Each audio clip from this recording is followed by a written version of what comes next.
Cách tha ca tình trạng phiêu tam Telegram vì miền phò với chấm miến còn vì miền phò với chấm miền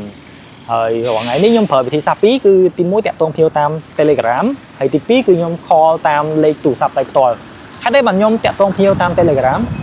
ដោយសារតែភាគច្រើនភ្ញៀវដែលគាត់កំងអនឡាញគឺគាត់ប្រើប្រាស់ Telegram វា 90% បើតាមអ្វីដែលខ្ញុំជួបប្រទះហើយ 10% ឬក៏15-20% ទៀតភាគច្រើនគឺជាមនុស្សចាស់ឬក៏ពួកគាត់អត់មានការងារដែលពាក់ព័ន្ធជាមួយនឹង Telegram តែម្ដងពេលដែលខ្ញុំបានលេខភ្ញៀវខ្ញុំតែងតែ save contact គាត់នៅក្នុង Telegram ដើម្បីស្នើសុំ location របស់គាត់និងដឹកឲ្យបានជូនលើកទី2យើងគ្រាន់តែចូលទៅក្នុង Telegram របស់គាត់មើលតាម location អាហ្នឹងគឺវាងាយស្រួលនិងលឿនសម្រាប់ខ្ញុំក៏ប៉ុន្តែបើសិនជាក្នុងករណីណាមួយគាត់អត់ប្រើប្រាស់អ៊ីនធឺណិតឬក៏វា error